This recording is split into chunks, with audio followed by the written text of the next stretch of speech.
মাদককে না বলুন। বর্তমানে একটা পুরো জেনারেশন কিন্তু ধ্বংসের দিকে এগোচ্ছে একমাত্র মাদকাসক্তির কারণে। সব রকমের মাদকই কিন্তু একটা মানুষের শরীরের জন্য ভয়ঙ্কর ক্ষতির কারণ। আর তার মধ্যে কিন্তু ইয়াবা এক ধরনের ভয়ঙ্কর ক্ষতিকারক মাদক। অথচ আমরা কত বোকা, তাই না?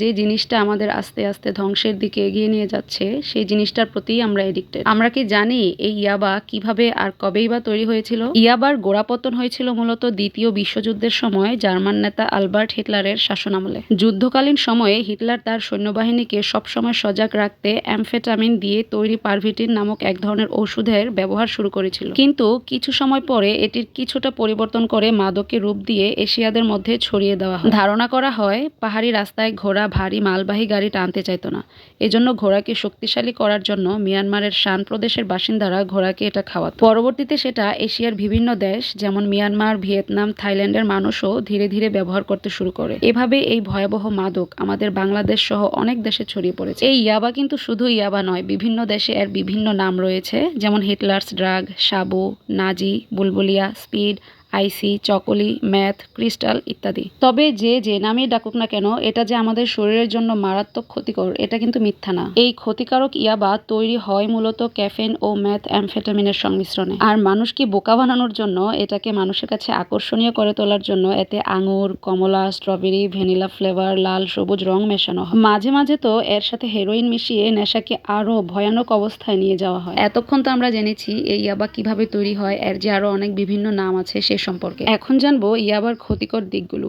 ইয়াবা কিন্তু একটা জীবন নাশকারী মাদক, তাই আমাদের সকলের উচিত এর ক্ষতিকর দিকগুলো সম্পর্কে জানা আর এর থেকে বিরত থাকা। ইয়াবা খাওয়ার ফলে মানুষের শারীরিক যে ক্ষতিগুলো দেখা দেয় তার মধ্যে প্রথমেই হচ্ছে মস্তিষ্কের সমস্যা। একটা মানুষের ব্রেনটাই যদি ঠিক না থাকে, আমি মনে করি তার বেঁচে থাকা আর না থাকা দুটোই সমান। ইয়াবা সেবনকারী ব্যক্তিরা কিন্তু নিজের উপর নিয়ন্ত্রণ হারিয়ে বেপরোয়া আচরণ করতে থাকে মানুষের সাথে। দীর্ঘদিন ইয়াবা সেবনের ফলে কম বয়সে ব্রেন স্ট্রোক থেকে শুরু করে প্যারালাইজড হবার সম্ভাবনাও কিন্তু থাকে। আর তখনই সেই অভাগা তার জীবনের কঠিন বাস্তবতার সম্মুখীন হবে। কিন্তু দুঃখের বিষয় হলো যে জানে জিগার বন্ধুরা তার পাশে এতদিন ছিল, তারা কিন্তু তার এই অসময়ে একজনও পাশে থাকবে না। আর তখনই সে জীবনের প্রকৃত মানেটা বুঝবে, কিন্তু সময় হারিয়ে। তাই সময় থাকতেই জীবনের সঠিক মূল্যায়ন দিতে শিখুন। দ্বিতীয় যে সমস্যাটা সেটা হচ্ছে স্মৃতিশক্তি নষ্ট।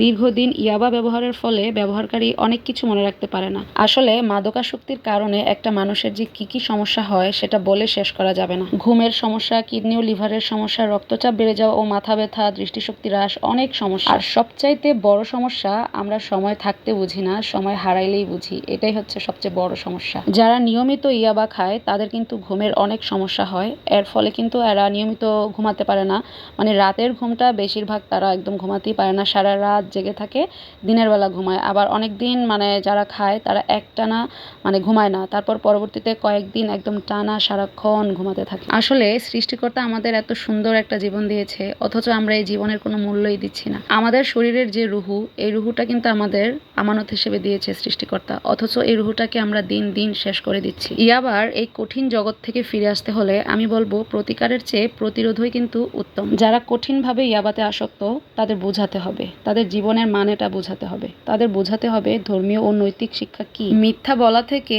এড়িয়ে চলতে হবে।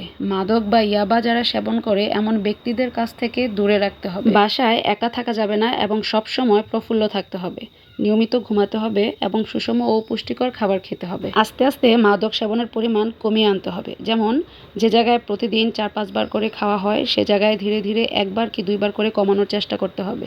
আর মাদকের কথা মনে পড়লে এর পরিণাম যে কতটা ভয়াবহ তা নিজে নিজেই অনুভব করতে হবে। যে যাই বলুক না কেন, নিজে নিজে যদি চেষ্টা করা না হয় কখনোই কিন্তু কোনো কাজে সাকসেস হওয়া যায় না। ছোট্ট একটা জীবনে লাইফটাকে এনজয় করতে হবে, ভালোবাসতে হবে, সৎ পথে চলতে হবে। একটা কথা কিন্তু তেতো হলেও সত্যি, আপনি যখন জীবনে সফল হবেন তখন দেখবেন সবাই আপনার পাশে আছে, কিন্তু জীবনে যখন বিফল হবেন তখন কাছের মানুষগুলো কিন্তু পাশে থাকবে না। কাজেই জীবন আপনার, চিন্তাও আপনার।